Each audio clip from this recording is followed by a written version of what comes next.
So welcome everyone to our Introduction to Networks class. Today's going to be a little different, but I want to start out with, I just forwarded this email to you. It is from the Cisco Learning Network, and this is really, most people don't realize it, but Cisco Learning is actually the division within Cisco that creates the certification exams and drives the certification maps and certification content. In fact, the Cisco Networking Academy many times is playing catch up when the Cisco Learning Network makes changes. That was very much evident last summer when none of us knew that there were any changes coming to the CCNA, and they announced it at Cisco Live, and it was dropped as a bombshell on the Cisco Academy.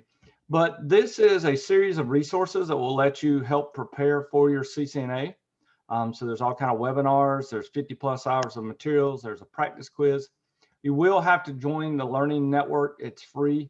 And in fact, if you already have a Cisco account, I believe you're already part of that account. But you'll be able to actually get in here and use these particular items. But I just forwarded that to you, so be aware it is something I got from the Cisco Learning Network and have forwarded it to you. So then they try to sell you stuff, obviously. That's the other thing they do. This is their for-profit side of their training division for Cisco. So they're trying to sell you their bundles and all those things. But I thought it would be useful, so I wanted to go ahead and share it with you. Hey, Matthew, let's see you come in. Hello.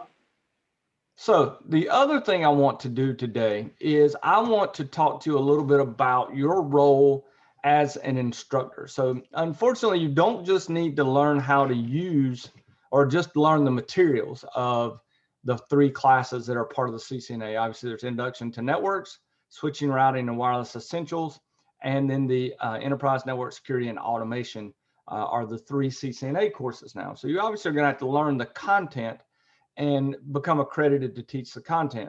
But you also need to know how to use this system, this system, which is netacad.com, as an instructor. In fact, one of your cohorts has actually become accredited to teach. And I want to show you something here about managed instructor accreditation. You know, we've got all these folks here that we need to do it. We've got one who is accredited.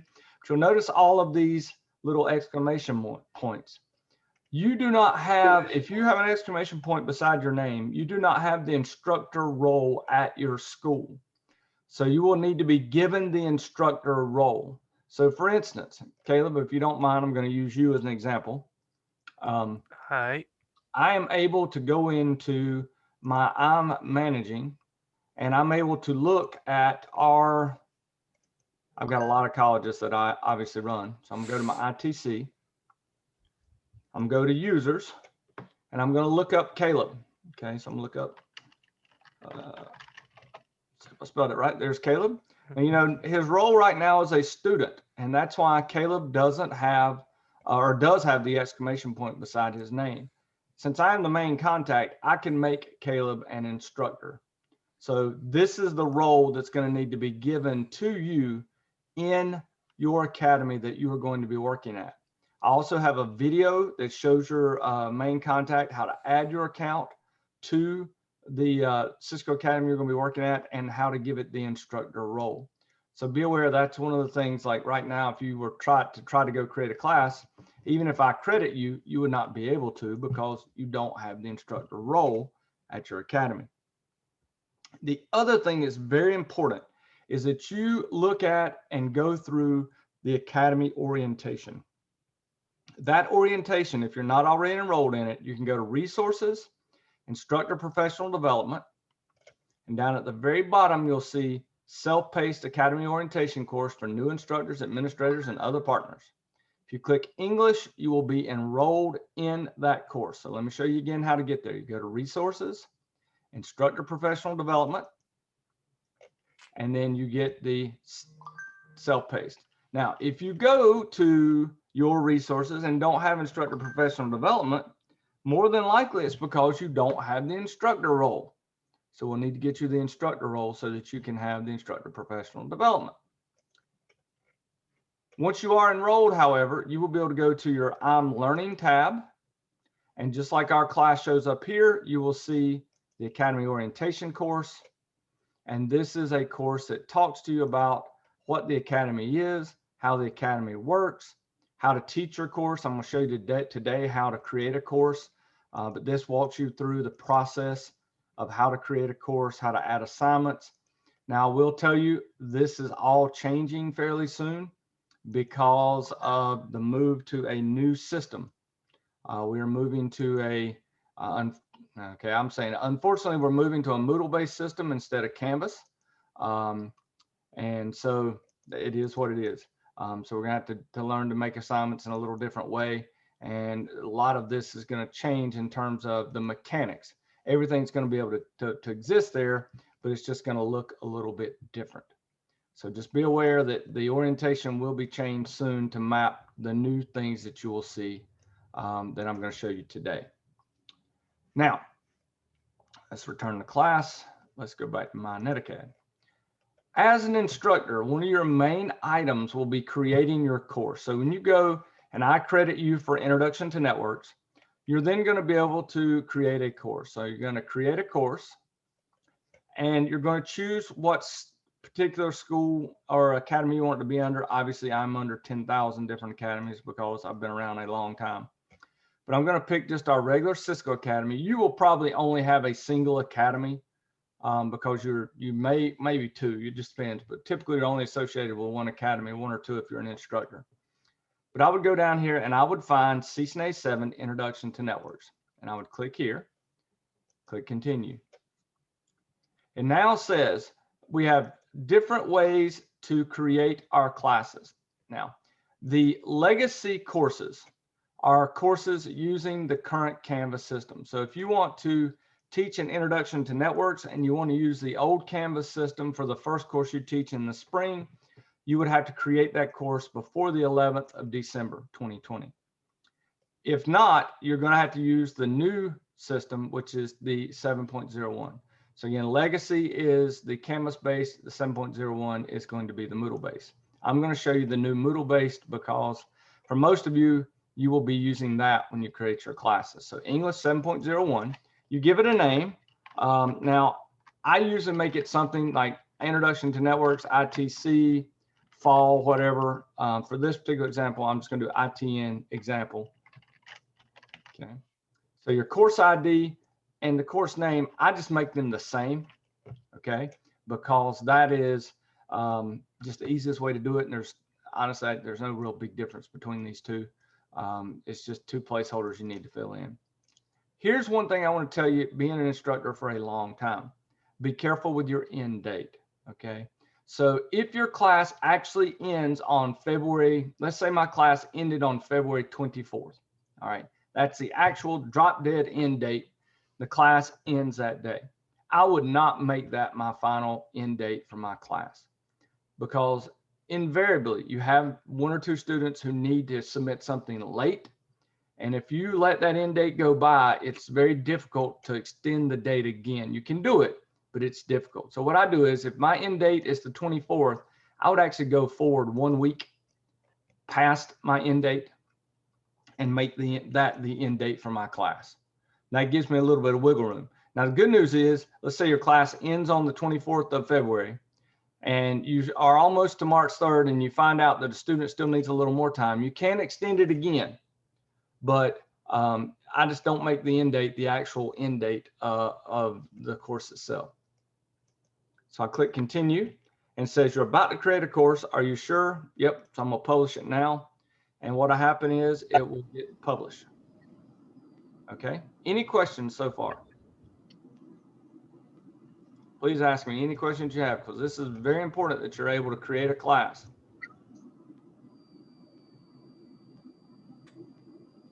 All right.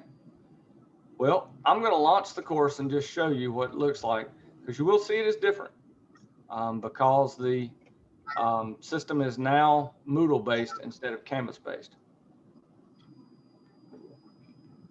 So you can see how different it is. It looks a little different. The module exams, you still have the course content. Now, the good news is once you actually go into the content, as far as the curriculum looks exactly the same. There's no difference here. So all of this looks exactly the same. No problem whatsoever.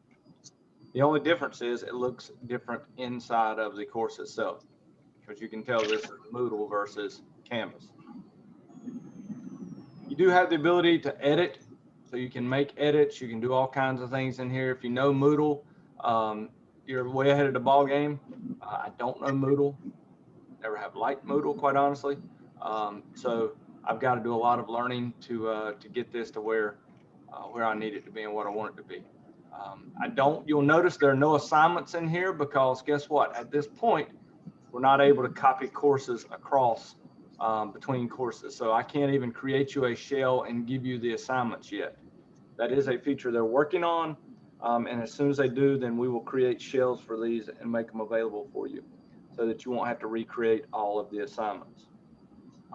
Unfortunately, if you're teaching ITN in the spring, quite honestly, I would try to get my class created before December 11th using the old Canvas system because I can give you a shell for it. But now you'll notice if I go to I'm teaching, I've got this new course available here. So I've created a new Introduction to Networks course. The problem is there's nobody in it. So after you create a course, the next thing you have to do is add students. A couple ways you can do this. One is you can individually add a student by putting in their email.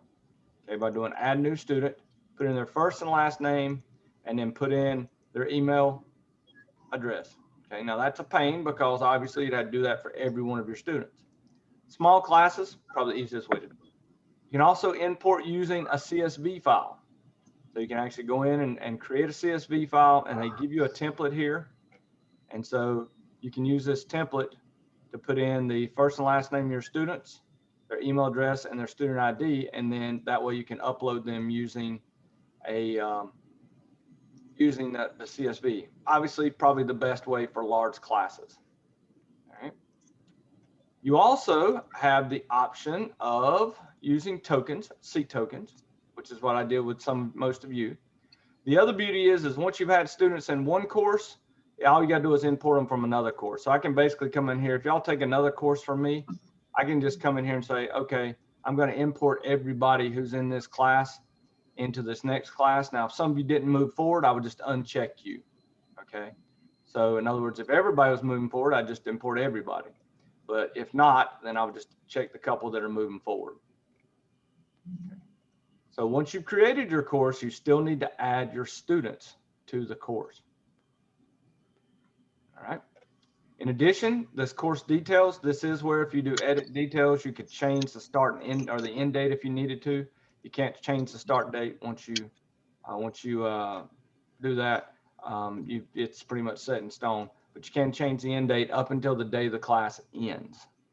And then it gets more difficult to change it. You have to then contact the help desk if you need to push it past, which is why, again, I say to go 1 week past the actual end date of your course.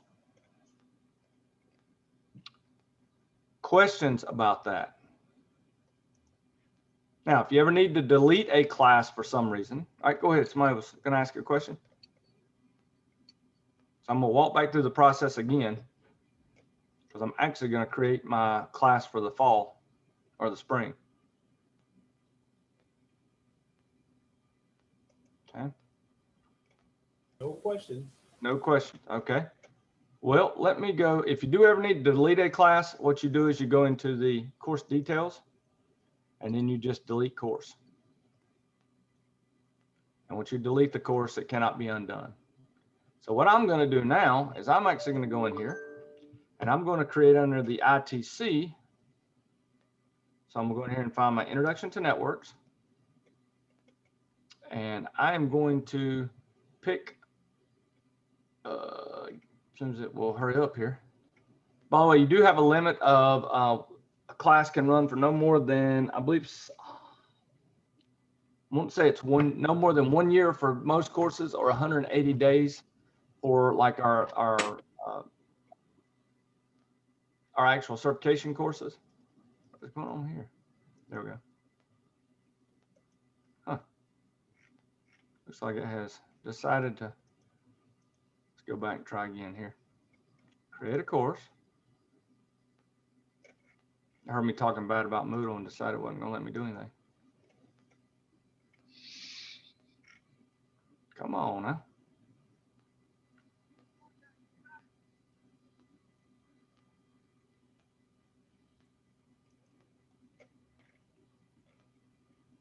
Well,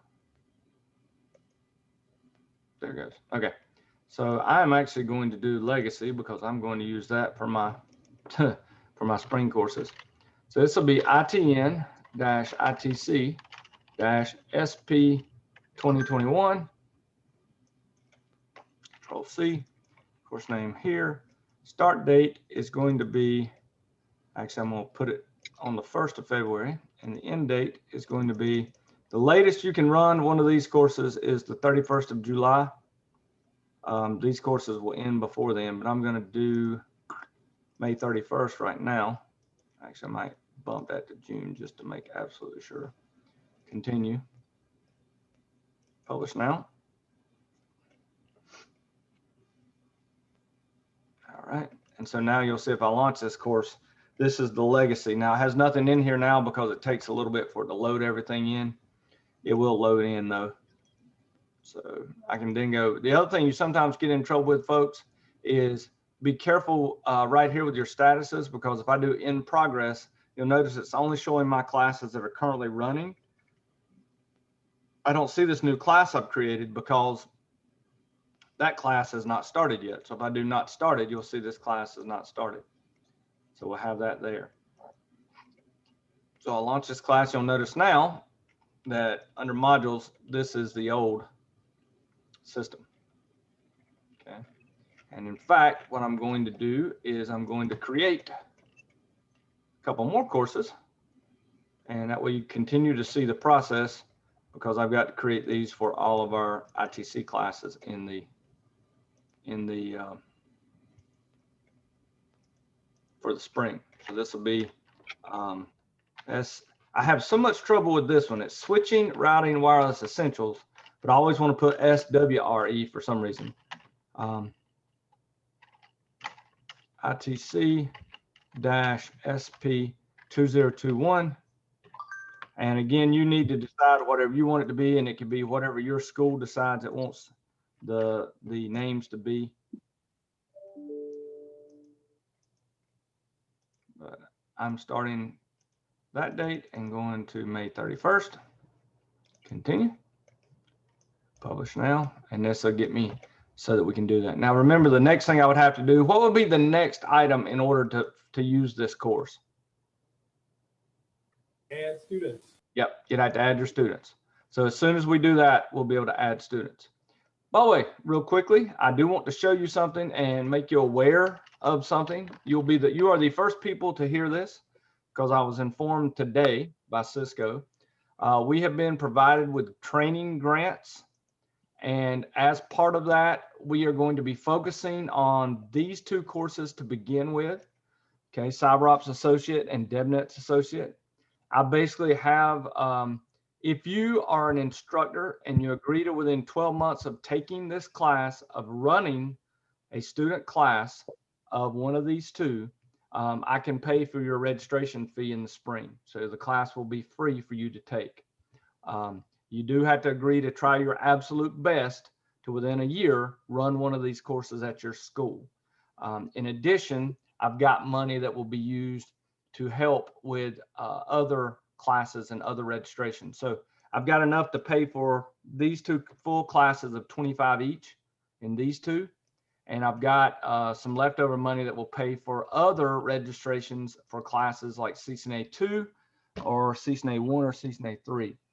Again, the caveat is you must pretty much agree that you will try your best within 1 year to run the course that you are given the free tuition for. Hey, Kelly, got a question. Shoot. Hey, would you advise us taking two at one time, or do you think it's too much because we're still teaching our own classes? The question becomes this. The question becomes, two classes is usually a lot of work. I'll be honest with you. That is a great deal of work. In some ways, I'll be upfront with you, Ken. I know this is being recorded, but I'm gonna say it anyway. In some ways, I feel right now under COVID that I have more time than I've ever had to do things. And in some ways, I feel like I'm barely keeping my head above the water. So I think it depends on your situation. If you feel like we're not going back on campus next semester, and I don't think you are either. If you feel No. like you're going to have a little more time than you would have, I would say go for it. If we were going to campus every day and you were doing all of your normal, let's be honest, we have a lot of useless meetings We got a lot. Yes, sir. Yes, sir. And like in my case, I spend like 2 hours driving, each way. So I'm driving an hour and an hour. Now I'm not doing it because I'm working from home.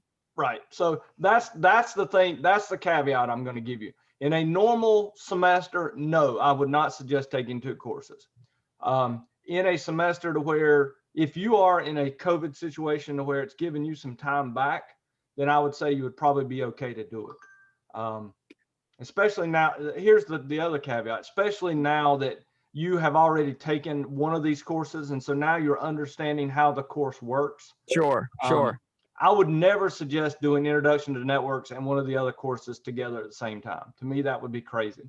But if you were looking at doing CCNA 2 and maybe CyberOps or CCNA 2 and DevNet, I think that's doable. Yeah, because I'm leaning towards, because this semester I had a bunch of new courses to prep for where I'll have some courses I've taught in the past coming up in the spring. Right. So that's what makes it a little bit easier compared to again, and you and I have talked where we're not going back on campus advanced for at least the spring. We will probably in August, but no, it's exciting. I mean, I've enjoyed the class and have learned a lot. I really have. Well, and that's why I would say if in that case, I would say you could probably be successful taking 2. If we were on campus and you were going to your normal meetings and having to do everything else, I would say probably not. I wouldn't suggest it. So thank you. That's good news. I mean, like I said, we've got enough money to pay for those 2 courses, and we've got enough to help fill in some gaps in some other ones. So if for any of you who are in my intro class, if you're paying for CCNA 2, or if you want to do one of these other ones, let me know, and I'll start putting you on the list. And if you really cannot find the money to pay for CCNA 2 and you're moving forward, let me know also, because again, we've got the funds to help with that in the spring, which is very nice. It's very good. One of the things Cisco does well is help try to provide grants for their instructor training centers to help with instructors getting certified or accredited to teach the classes. So, all right. Other items here again. One of the things, once you become an instructor, very important, under resources, course resources, you are going to have access to all of these. Now, what are these? Well, to give you an example, underneath Introduction to Networks, all the different versions are here in terms of language, but we obviously are going to click English because I barely speak English as it is. But you'll notice all the resources that are available underneath this. In other words, there's all the instructor lab source files. So answers to all the lab questions are in here. Same with the packet tracers. There are instructor PowerPoints already made for you. There are there's these packet tracer skills assessment design. So if you for some reason have to use packet tracer for your skills assessment instead of NetLabs, you can do that. The actual skills assessment is here. So this is the document that is inside of NetLabs that you're using to take your hands-on test, your final test. Every one of the courses is available here for you to get information on under course resources. So if you need to know about switching, routing, wireless essentials, once you're accredited, you will have access to these resources. We don't give you access to this before you're accredited because we don't want you just going in here and finding the answers and putting that on your questions. We actually want you to do the labs and those types of things.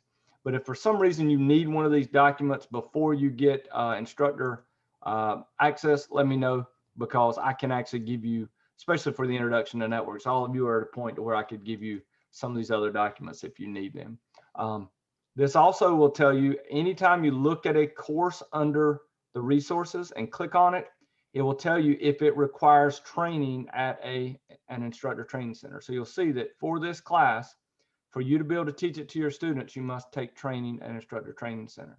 Some courses don't require training. By the way, if you go down here and you want to use Introduction to Cybersecurity or Cybersecurity Essentials, you will see that they recommend this level of knowledge, but you do not have to take training to use this. So if you want to use Cybersecurity Essentials in one of your classes, as long as you have the instructor role, you can create this class and you can start using it. So there are some courses that don't require instructor training. Another great example one a lot of people use is Linux Essentials. So this is a full free 70-hour Linux course with built-in Linux labs. I think I've shown it to y'all before, but when you create the class, it actually boots a little Linux box in the class, so you never have to actually go in and load Linux on the students' machines. Okay, and that does not require instructor training. So all of those resources are going to be available there once you are given the instructor role. This, by the way, the platform updates, this new course experience hub, this will tell you how this new experience with Moodle, there's a lot of updates on what you need to do and how you create different items inside of that new program or the new experience, which is the new platform. So here's, the videos, adding and editing content, introduction to navigation, gradebook basics. So the new gradebook is the Moodle gradebook. How to mark students complete. You can do new quizzes. There's custom assignments, so you can actually create your own custom assignments, which is what we'll have to do when we're building the new shells for this new experience. And then obviously some collaboration tools. So all of these are available underneath resources, course resources, and then going to the platform updates. Questions about creating a course, adding students to a course, or any of those items? Okay, go back to in progress. All right, well, let me go back into the class then and ask if you have any questions about any of the assignments so far. Okay, well, let's do this, and we're going to go into chapter 16 or module 16. We're going to look, I'm not going to spend an enormous amount of time on some of what I call the basic security plus portions of this module, because there is, when you look at this, a great deal of what I call basic security plus. But we are going to be looking at security threats and vulnerabilities, types of network attacks, how to mitigate attacks, and then obviously device security, which is very important because, as you've seen, one of the exam topics is how to configure SSH on a router and a switch inside of the iOS. So different types of threats. We hear daily about identity theft, about hacking. Today, one of my coworkers sent a vulnerability that's been exposed about VMware and some of its products, which is rated a 9.1 on the CVSS or CVE score, which is a common vulnerability and exposure score. And a 9.1 is one of the highest I've seen in a long time. So it's a pretty bad vulnerability. But everything from ransomware, where they encrypt your drives to try to keep you from having access to your own information, to a DOS attack, which, obviously they're trying to DOS certain places or certain sites so that you can't access them. These, I call these TCPs, or technological vulnerabilities, configuration vulnerabilities, and policy vulnerabilities. One of the things that's always interesting is that when you think about the nature of TCP, we talked about the SYN flood. We talked about the fact that every time you have a TCP communication, you have basically a SYN, and then a SYNAC, and then an ACK, which is a three-way handshake. So the originator of the communication sends a SYN with its information and its sequence number. The receiver sends back a SYN with its sequence number and then acknowledges the received sequence number. And then finally, the beginning host sends an ACK. And then you have a full open session between the two hosts. This is TCP. This is how TCP works. It is the three-way handshake. And we mentioned that you can use this for a nefarious way by spoofing a great number of IP addresses, sending SYNs, then the host has to send a SYNAC. And at this point, this is called a half open connection. All right. So this half open connection is waiting to receive an ACK. Well, if you can fill up a host half open connection queue, then that host can no longer accept any type of TCP connection. So you can end up with, this is called a SYN flood attack. Now, unfortunately, we can't just turn off TCP because of all the protocols that run on it. We know that HTTP, FTP, all of those run over TCP. Well, we have to then design firewalls that have the ability to help detect a SYN flood and will respond to it. So most modern firewalls today can look and see what appears to be a SYN flood going on and mitigate that attack. Or the firewall can even ACK the SYNs and SYNACs that are sent out by an internal host to keep that internal queue from filling up. All right. We have other operating system weaknesses. So just the fact that an OS has billions of lines of code in it or millions of lines of code means there's going to be bugs in it. And then our network equipment, like this new vulnerability from VMware or vulnerabilities that are found in the iOS itself.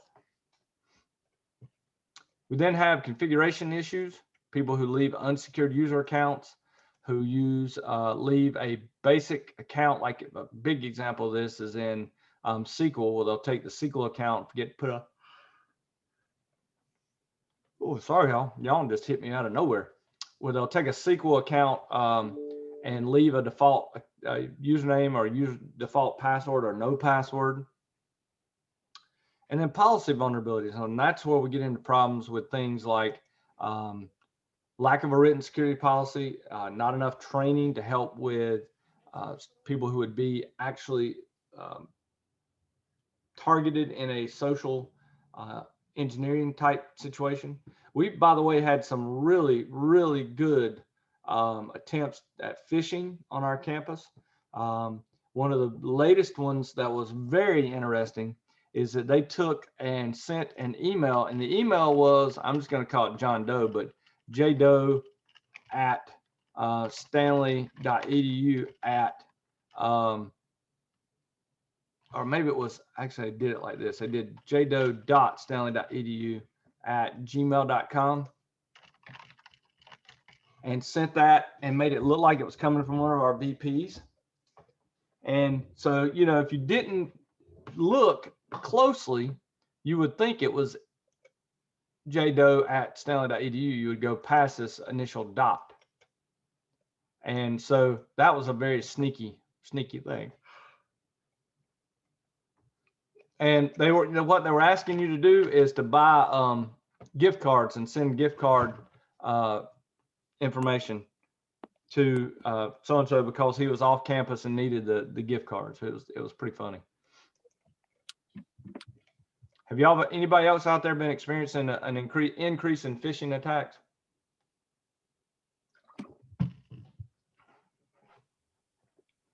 How do you stop that, by the way? How do you stop a phishing attack like that? Educate your client or your employees. That's exactly right. Education's the biggest thing. You know, I'm never going to ask you to send me gift cards. Okay. I don't, I've got my own cards. I can get what I need. So biggest thing is education. Physical security. When I teach my classes to the military, I always talk about how good a job they do with this. But the one thing that I think is missing here is obviously hardware, environmental, electrical threats, maintenance threats. You know, we spend a lot of money on UPSs. We spend a lot of money on a diesel generator. In fact, our data center project, the biggest component was the nearly $300,000 generator we put in. So those are big. But one of the things missing here is the people. And the reason I say that is imagine, for instance, back when Hurricane Katrina came through, if you were an IT company or you were a company that needed to keep your IT assets up and going, your employees are not going to leave their families at home with no one to take care of them, or honestly, no one to take care of your employees. So I think a lot of times companies need to think about contingencies in terms of their employees also, not just the hardware, but their employees, so that they know the key employees that will need to be on site in the case of an emergency, and not only them on site, but taking care of their families in the event of some type of very large scale emergency. And I don't think we do a good job of that from a physical security standpoint as IT companies. The military does an excellent job. They actually consider physical security even for each individual soldier, but we don't do that for employees. And I think that's something that we're missing in most of our security plans, to be quite honest. Here's an example of the locked door. Obviously we have key cards on our door into our data center. Our UPS bay is actually built into the rack. So our rack is just a single rack. We don't have an AC unit in our data center because we have a Vertiv data center. And in fact, Vertiv Smart Row, if you've never seen one of these, they are pretty darn cool. It's basically a row like this you can buy it in different configurations. Ours is a seven rack configuration, and it has dual air conditioning units. It has an entire UPS bank inside of it, and the entire system is sealed so that you have a cold side on this front side and a hot side on the back side. And so you don't have to add any additional air conditioning to a room to turn it into a data center. Really neat system if you've never seen it before. If we had to go the route of actually building out our system to put in AC units and UPS bay in the room, we would have spent 2 to 3 years to put the system in. We went with a Smart Row system, and we had it in within like 6 months. Had it up and running within 6 months. So if you've never done this or never looked at this, and you need a data center and you've got a room you could put it in, and you don't want to do extensive reconfiguration and construction on that room, this is an excellent product. So something we happen to stumble upon at a show, believe it or not. So, all right. So go back here. Let's move on down, just kind of network attacks, looking at different types of malware. Y'all know about viruses, worms, and Trojan horses. What's the difference between a virus and a worm, by the way? Method of propagation. Exactly. A worm can propagate itself. A virus usually has to have someone propagate it through the use of either moving it with a USB drive or something of that nature. Okay. Reconnaissance attacks, access attacks, and denial of service attacks. These are different types. Typically, what we try to do when we're trying to break in a network is we do our reconnaissance first, get as much information as we can. Then we actually try to access the information and provide ourselves backdoors to stay in the system. We honestly, this is typically a last resort, because once you do this, they know you're there. I can't deny it, huh?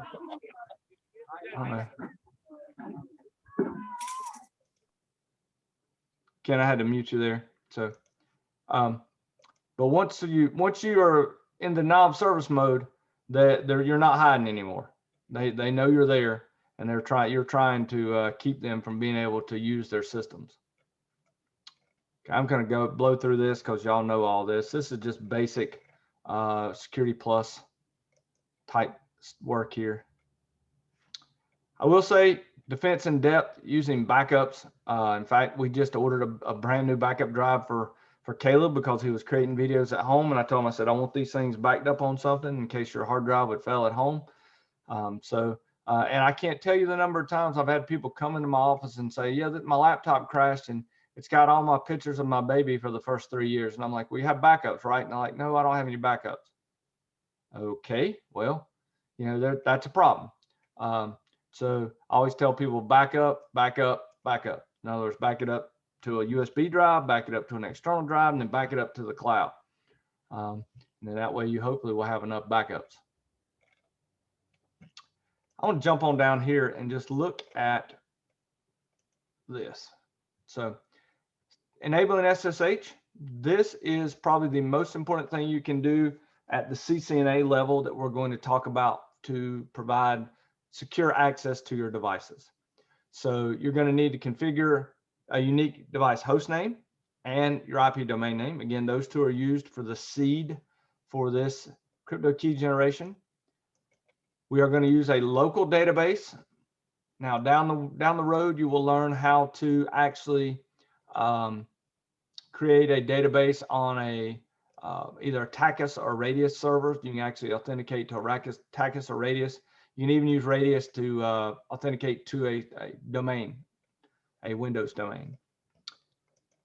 We're then going to enable SSH, and that's important because by default on iOS 15, this is set to transport input none by default. And so by default, even if you put a password on the V2I lines, you cannot access them remotely. You can't telnet to the device because transport input is set to none. So when you do this, run through all these commands right here, all these commands here, you'll be able to log in with Bob and Cisco to this device using SSH. Okay. The other thing we need to do is turn off any unused services. And by that, typically, if small servers are turned on, TCP or UDP small servers, or if your HTTP server is turned on and you don't want it on for some reason on a device, then you can do no IP HTTP server, and that will show you that by default it was listening, and now we've turned it off. We turned that off. And by the way, this is showing it listening for telnet, but if we do transport input SSH, it would turn off telnet, and that telnet would no longer be available. You would have to SSH to the device. So there is a section on it, there is a packet tracer on it, and there is a lab on it. Anytime you see things 3 times in the curriculum, it is going to be on the certification exam, pretty much a given. Okay. All right, folks, I am going to, that's it. That's all I got for today. I wanted to show you how to create classes, and I wanted to go through that chapter 6, or module 16 in preparation for us to finish up with module 17 next week, because we are not going to meet Thursday because it is Thanksgiving. And so I figured you would want to be with your families eating turkey or doing whatever you do on Thanksgiving. So I wanted to give you the opportunity to do that on Thursday. So we will not meet Thursday, but we will meet next Tuesday, December 1st.